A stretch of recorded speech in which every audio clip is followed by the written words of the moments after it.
Alhamdulillahirabbil alamin hamdan syakirin hamdanan hamdan yuwafi ni'amahu wa yukafi mazidah. Ya Rabbana lakal hamdu kama yanbaghi li jalali wajhika wa li sultani. Allahumma shalli ala sayyidina Muhammad wa ala sayyidina Muhammad. Alhamdulillah pada pagi hari ini kita diberikan sehat sehingga kita bisa berkumpul bersama dalam berbagi ilmu pada pagi hari ini. Pada kesempatan kali ini, salawat beserta salam selalu kita sanjungkan kepada junjungan kita Nabi besar Muhammad Sallallahu Alaihi Wasallam. Yang terhormat Bapak Ibu Guru, saya pada pagi hari ini telah hadir dan bersama-sama kita melaksanakan pemasaran budaya positif di SDN 1 Jakarta. Di sini saya bukan mengajari, di sini saya hanya berbagi ilmu yang sudah saya pelajari di CPG angkatan 10. Di CGP ini saya diwajibkan untuk menyampaikan materi apa yang sudah saya pelajari. Jadi ketika saya sudah membagikan, maka sudah gugurlah kewajiban saya sebagai CGP pada angkatan 10 ini. Di sini saya membagikan pembelajaran kami yaitu budaya positif yang kami pelajari pada modul titik 1. Next, Pak.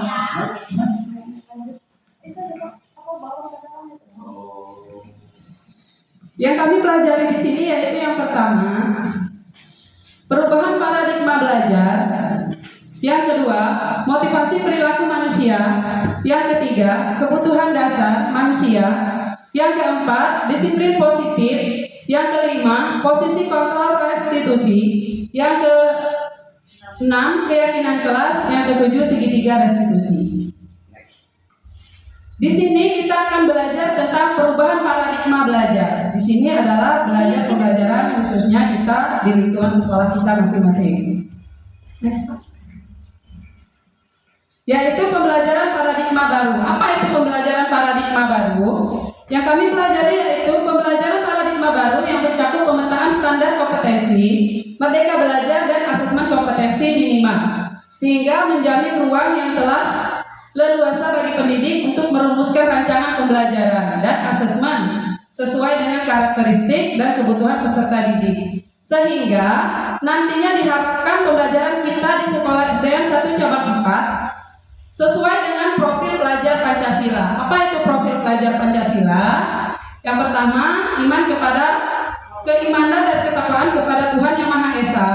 Yang kedua,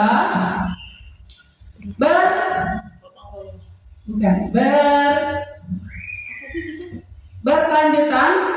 Yang ketiga, mandiri, bergotong royong.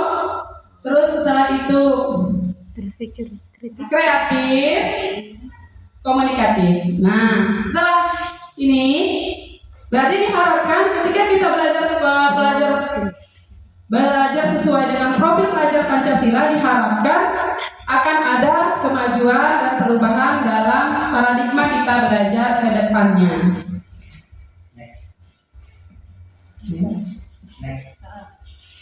Ya. Nah, di sini yang kedua yaitu teori-teori motivasi apa saja. Kita dalam pembelajaran sudah dari zaman kita dulu ya, KTSP, kurikulum 13, sekarang kurikulum Merdeka. Motivasi pembelajaran yaitu ada teori yang bernama yaitu teori motivasi, teori kebutuhan X dan Y, dan teori dua faktor. Yaitu teori-teori motivasi, yang pertama teori behavior. Teori behavior itu fokus pada perubahan dalam tingkah laku yang merupakan hasil dari pengalaman dengan lingkungan. Yang kedua, teori humanistik menekankan pada usaha individu untuk memaksimalkan seluruh potensinya sebagai manusia. Yang ketiga, teori kognitif, yaitu menguji harapan dan keyakinan individu dan usaha mereka untuk memahami bagaimana kerja di lingkungan sekolahnya masing-masing. Kebutuhan dasar manusia ini adalah kebutuhan yang kita butuhkan sebagai manusia, apalagi peserta didik kita. Yang harus kita pahami yaitu pertama, kebutuhan bertahan hidup. Yang kedua, kasih sayang dan rasa terima kasih. Kebutuhan untuk diterima. Yang ketiga, kebutuhan penguasaan atau kebutuhan pengakuan atas kemampuan anak.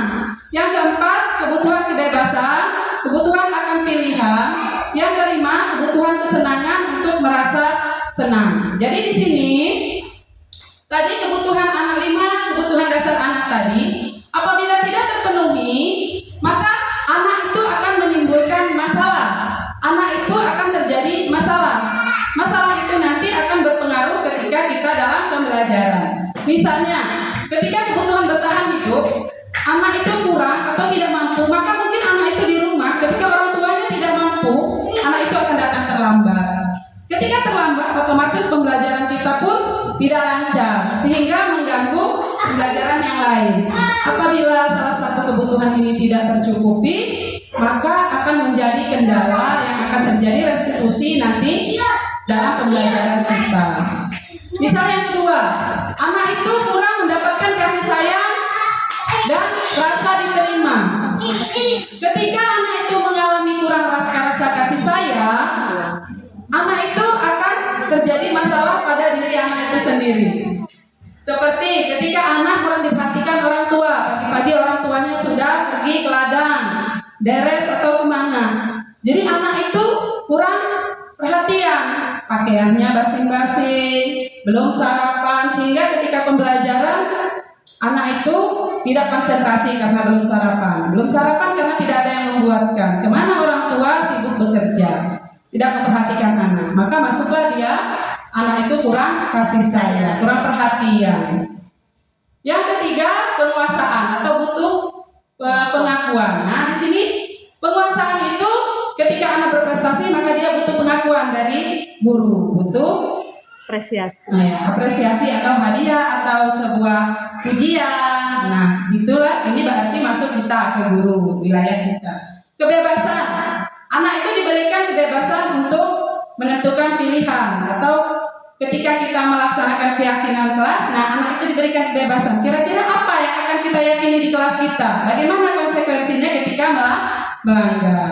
Kesenangan di sini banyak yang mempengaruhi ketika kita pembelajaran. Ketika kesenangan anak ini tidak terpenuhi, maka anak itu di kelas akan cenderung menimbulkan keributan atau mereka tidak memperhatikan. Kenapa? Mungkin kesenangan ini anak-anak itu bosan ketika pembelajaran kita, atau anak itu tidak tenang, kurang tidur, atau anak itu ingin sesuatu yang berbeda ketika kita mengajar. Jadi ketika kita mengajar juga harus memenuhi 5 kebutuhan kesenangan atau kebutuhan yang merasa yang dibutuhkan oleh siswa.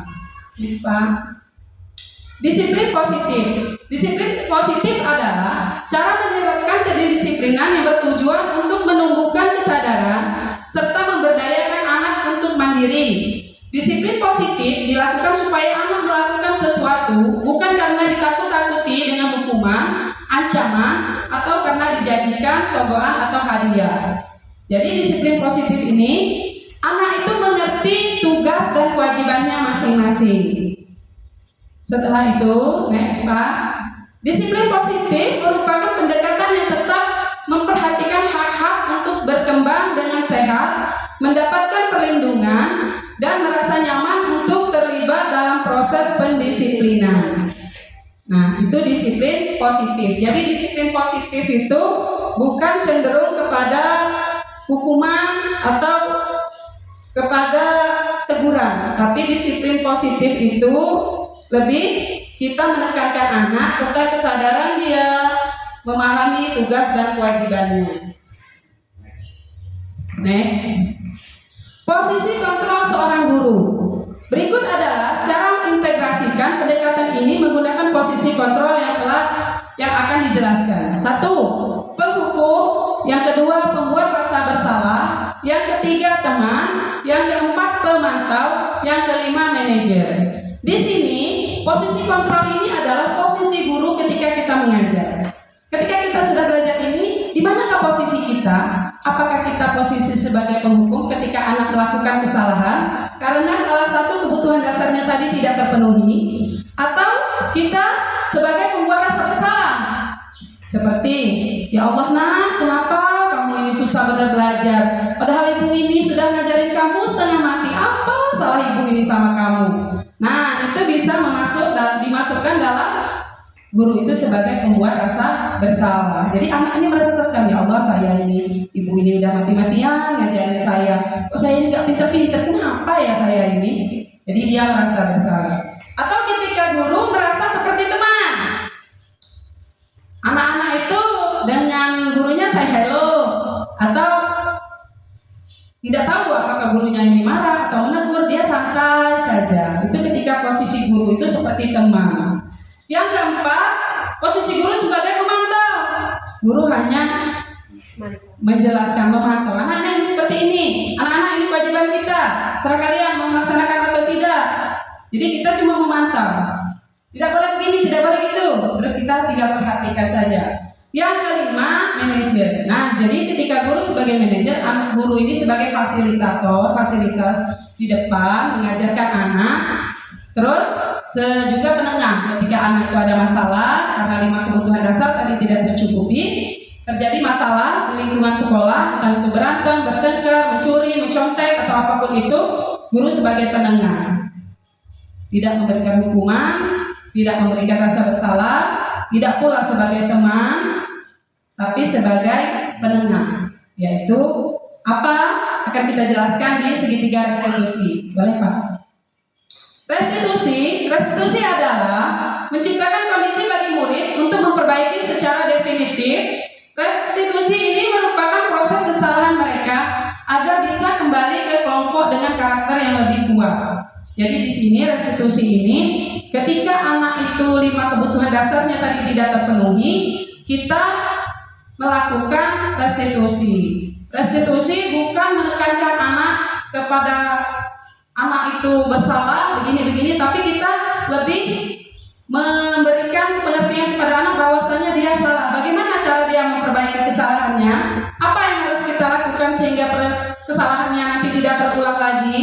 Apa solusinya dari anak itu sendiri? Adakah dia niat di hatinya supaya tidak terulang? Jadi kita bersama-sama menguatkan karakter dia datang terlambat, bagaimana anak itu menyadari, dan kedepannya dia tidak terlambat dengan cara membuktikan bahwasanya dia datang benar tidak terlambat. Next, keyakinan kelas. Nah, apa perbedaan keyakinan kelas dan kesepakatan kelas? Keyakinan kelas sama dengan kesepakatan kelas adalah pernyataan tujuan bersama dan standar perilaku antar siswa dan guru dalam lingkungan kelas. Kesepakatan ini menetapkan harapan untuk semua orang di kelas dan mendorong rasa saling menghormati, kerjasama, dan keamanan di lingkungan kelas.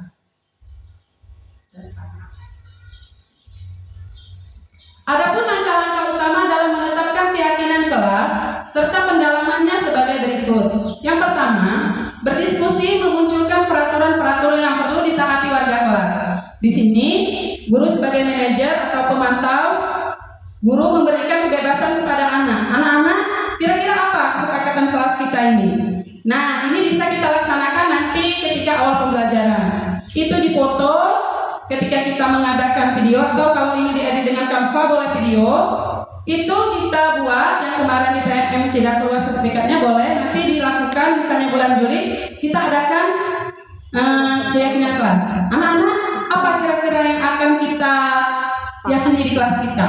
Biar anak-anak sendiri yang berpikir. Coba kalian tulis di kertas masing-masing. Apa kira-kira? Boleh makan di kelas? Tulis. Boleh jajan? Tulis. Boleh mencontek? Boleh. Tulis saja, tulis pokoknya, kumpulkan. Setelah itu kalian ibu-ibu foto, bapak-bapak foto.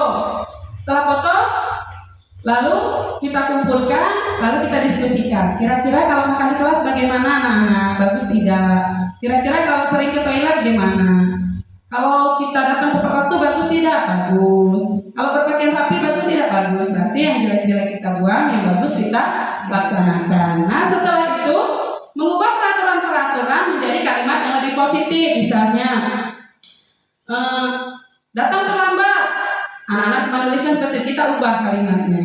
Datang ke sekolah tepat waktu. Jadi tidak dengan terlambatnya, tapi tepat waktunya.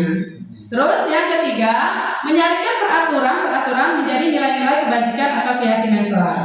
Jadi kalau tadi keyakinan sudah dikumpul, lalu kita tulis kira-kira keyakinan kelas kita seperti apa. Lalu yang tadi itu kita siapkan karton, kita siapkan lem, anak-anak suruh tulis rapi, tempelkan, kita pajang di kelas, kita foto, masukkan ke PMM. Insya Allah itu tidak akan namanya plagiat, itu tidak ada. Kita bersama anak-anak tempelkan keyakinan kelas kita, foto. Walaupun seluruh kita membuat keyakinan kelas, tapi kan keyakinan kelas kita masing-masing.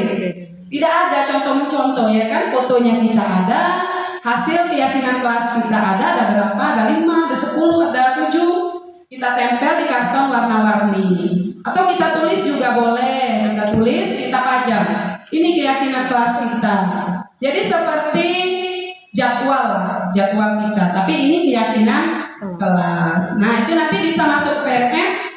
Insya Allah tidak ada plagiat lagi. Karena memang kita membuat untuk keyakinan kelas kita. Ada foto kita, ada buktinya anak, ada bukti fisik hasilnya, produknya. Seperti itu. Jadi sekali mendayung 2-3 bulan terlampaui, kita bisa membuat aksi nyata di kelas yang akan diminta nanti di PMM. Bisa juga untuk kita mengajukan aksi nyata ketika kita ingin mendapatkan sertifikat PMM. Bukti nyata kita ada, bukti itu sertifikat kita bisa hasilkan dari yang kita lakukan tadi.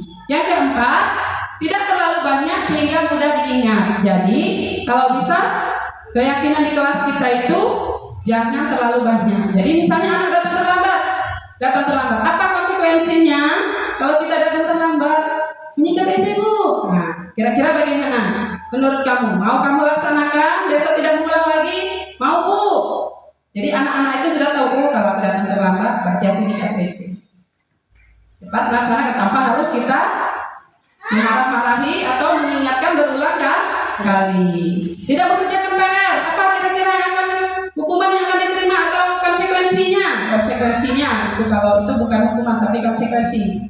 Jadi apa kira-kira yang akan kita musyawarahkan nanti bersama anak? Apa konsekuensinya kalau kita tidak mengerjakan PR atau yang lainnya? Nah itu dalam kesepakatan kelas. Boleh Pak lanjut? Segitiga restitusi. Nah anak itu walaupun kita sudah membuat kesepakatan kelas, pasti masih akan ada yang melanggarnya. Nah, itulah disebut dengan segitiga restitusi. Restitusi. Bagaimana cara kita memperbaiki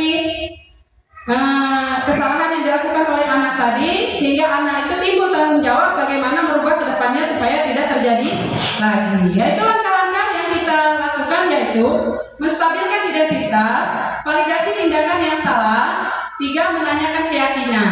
Jadi kita menstabilkan identitas anak. Apa itu menstabilkan? Nanti dijelaskan. Yang kedua kita memvalidasi tindakan yang salah, di mana kesalahan anak ini. Yang ketiga kita menanyakan sesuai tidak dengan keyakinan kelas kita. Boleh Pak lanjut? Nah ini segitiga restitusi. Segitiga restitusi ini yaitu menstabilkan identitas. Jadi ketika anak itu melanggar kesalahan, nah kita sebagai guru kita menstabilkan identitas anak tersebut. Setiap orang pasti pernah melakukan kesalahan. Nah ini kata kuncinya. Jadi ketika guru melihat anak melakukan kesalahan, kita bertanya, sini nak, kenapa terlambat? Setiap orang itu pasti pernah melakukan kesalahan. Bukan kamu satu-satunya yang pernah melakukan kesalahan. Kita menstabilkan dulu, menstabilkan identitas anak. Menstabilkan dengan cara memberikan kekuatan kepada anak bahwasanya orang pernah melakukan kesalahan. Tapi kamu juga bukan satu-satunya orang yang melakukan kesalahan ini. Tapi nantinya dijelaskan di validasi kebutuhan, yaitu kamu tentunya punya alasan kenapa terlambat. Kalau kita sudah menanyakan ini ke anak, lalu kita tanya ini, kamu tentu punya alasan kenapa terlambat. Misalnya anak itu terlambat atau tidak mengerjakan PR. Sudah kita menanyakan ini, kita ini, kenapa? Kamu tentu punya alasan kenapa tidak mengerjakan PR. Ketidur Bu, malas Bu, lupa Bu. Nah, kita nanyakan yang kedua, di validasi kebutuhan. Adakah cara yang lebih efektif untuk mendapatkan apa yang kamu butuhkan? Ketika kamu terlambat, nah, apa kira-kira kebutuhan yang bisa kamu rubah supaya kamu kedepannya bisa tidak terlambat lagi? Bisa kita tanyakan di validasi kebutuhan.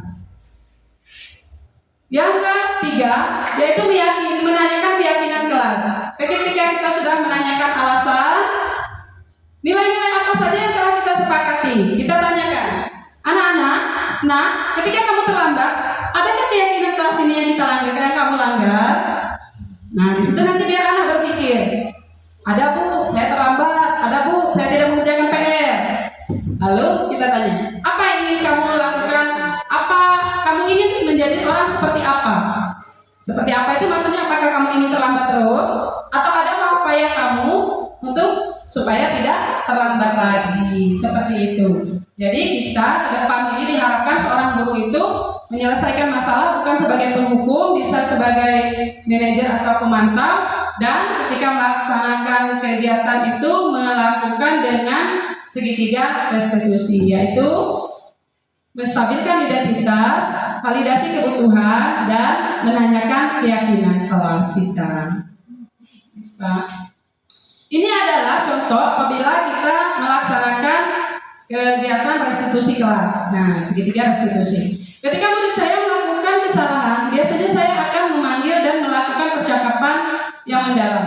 Percakapan inilah yang membantu saya mengetahui kebutuhan mereka yang hendak mereka penuhi dengan melakukan kesalahan tersebut. Dalam melakukan percakapan ini saya menerapkan segitiga restitusi untuk membantu mereka melakukan evaluasi diri supaya mereka kembali pada nilai-nilai yang mereka yakini. Berikut ini adalah langkah-langkahnya. Menstabilkan identitas, yaitu proses menstabilkan identitas dapat melalui pertanyaan, misalnya, menurut kamu perbuatan itu benar atau salah? Terus setelah pertanyaan kemudian bisa dilanjutkan dengan pernyataan, setiap orang pasti berbuat salah. Tidak ada manusia yang sempurna. Saya juga pernah melakukan kesalahan seperti itu. Ketika seseorang dalam kondisi emosional, maka otak tidak akan mampu memberikan pikiran rasional, maka perlu distabilkan. Jadi ketika anak terlambat, kita jangan langsung marah, tapi bertanya dulu, kenapa anak terlambat? Seperti itu. Yang kedua, validasi tindakan yang salah. Jadi ketika kita melaksanakan kegiatan restitusi, kita menstabilkan kegiatan yang salah, yaitu langkah ini bisa dengan menyatakan kamu pasti punya alasan mengapa melakukan kesalahan itu. Adakah cara yang lebih efektif untuk mendapatkan apa yang kamu butuhkan? Langkah ini bertujuan supaya murid tahu bahwa tindakan yang salah dan mungkin banyak alternatif lain yang bisa dilakukan. Itu validasi tindakan yang salah. Terus menanyakan keyakinan kelas. Ini yang ketiga. Langkah ketiga, menanyakan keyakinan kelas. Teori kontrol juga menyatakan bahwa motivasi internal lebih kuat daripada motivasi eksternal. Saya menanyakan nilai yang diyakini supaya anak kembali pada nilai yang diyakini. Pertanyaan yang diajukan bisa seperti ini. Yang pertama, keyakinan kelas kita apa? Tadi keyakinan kelas yang sudah kita buat. Ketika anak melakukan pelanggaran, kita tanya, anak, keyakinan kelas kita apa? Terus yang kedua, apakah kamu meyakininya? Yang ketiga, jika meyakini, bersediakah kamu memperbaiki hal ini? Yang keempat, apa rencana kamu memperbaiki kesalahan ini? Yang kelima, bagaimana perasaanmu sekarang? Nah, ini masuk ke yang terakhir. Ini sedangkan pelajaran atau perubahan yang bisa terjadi ketika kita melaksanakan segitiga restitusi. Semenjak mempraktekkan segitiga restitusi pada murid saya semakin berempati pada murid saya. Selain itu, mereka yang bermasalah dapat kembali dengan komunitasnya dan memperbaiki diri dengan dorongan dari dirinya sendiri tanpa kehilangan harga diri anak tersebut. Segitiga restitusi membuat murid lebih jujur pada diri sendiri dan berkesempatan memulihkan diri dari kesalahan. Menuntut pengakuan dari murid, saya memang jika mereka langsung dimarahi dan dihakimi, maka mereka bukannya kembali pada jalan yang benar, tetapi malah menjadi restitusi, lebih fokusnya pada solusi. Pihak korban dan pelaku akan sama-sama menang. Murid-murid semakin kuat karakternya Murid belajar untuk mengevaluasi dirinya sendiri, memperbaiki kesalahan, berkomitmen mengambil pelajaran. Bukankah kesalahan adalah suatu pembelajaran? Terima kasih. Baiklah, terima kasih Bapak dan Ibu semua sudah mendengarkan sedikit berbagi ilmu yang saya miliki. Sampai di sini saya ingin mengadakan refleksi. Setelah mendengar pemaparan saya, apakah kira-kira yang Bapak Ibu pikirkan tentang perubahan di perilaku positif tadi? Bapak Ibu boleh mewakili? Pak Sol. Intinya begini kalau saya itu ya dari yang kita dulu sebenarnya. Ya. Jelas kita ya semua guru mungkin seperti saya. Bagaimana kita mau ngecek anak terlambat kalau saya terlambat gitu. Kan itu. Terutama di situ dalam materi ini saya ambil bukan ke fokus ke anaknya dulu kalau saya, ke pengajarnya dulu. Kalau pengajarnya sudah disiplin, pasti anaknya ikut ke kita gitu. Terima kasih. Ya, terima kasih Pak. Ada yang lain boleh? Baiklah, saya sedikit memberikan pendapat. Ini kalau menurut saya apa yang dipaparkan oleh Ibu Nelly, ini sebenarnya kami sudah melakukan. Kalau ini tadi apa judulnya tadi, disiplin positif ya. Ini kita sebenarnya sudah melakukan, hanya beda nama. Kalau yang tadi namanya keyakinan kelas, kalau kita dulu kita buatnya peraturan kelas. Peraturan kelas yang kita sepakati bersama. Nah itu sebenarnya sudah ada. Hanya saja untuk yang pembahasan yang sampai ke segitiga apa tadi? Restitusi itu memang belum kita laksanakan. Jadi inilah hal yang baru supaya bisa kita menggali keyakinan anak-anak, keyakinan kelas kita untuk ke depan. Sekali lagi ucapan terima kasih atas berbagi ilmu dari Ibu ini. Dihapus dulu teman-teman kita mendengar refleksi tentang pembelajaran kita pada pagi ini. Baiklah.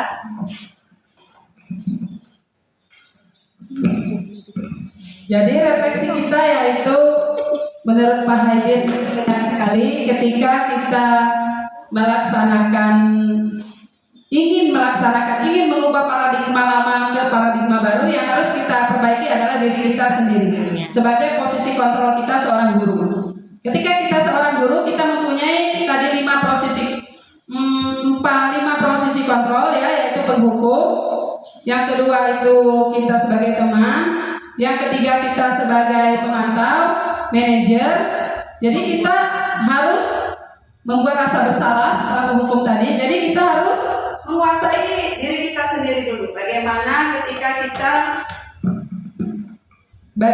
ketika kita seorang guru memperbaiki diri kita sendiri. Mudah-mudahan ke depan kita bisa menjadi guru yang baik, tidak terlambat lagi, tidak banyak bolos lagi.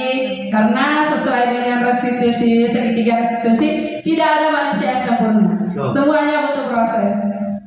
Baik yang baru, yang lama, jadi semuanya butuh proses. Mudah-mudahan dari mulai sekarang ke depan kita mengurangi sedikit-sedikit apa yang menjadi kesalahan kita dan kekurangan kita. Amin ya rabbal alamin.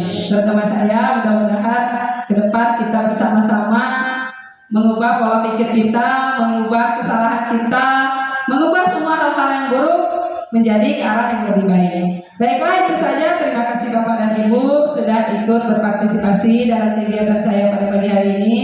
Mudah-mudahan apa yang saya bagikan ini mendapat berkah dari Allah Subhanahu wa taala, sehingga menjadikan ladang ilmu, ladang pahala untuk saya dan teman-teman semua bisa mendapatkan ilmu walaupun sedikit, mudah-mudahan bermanfaat. Sampai di sini saja saya akhiri. Bila taufiq wal hidayah. Assalamualaikum warahmatullahi wabarakatuh. Waalaikumsalam.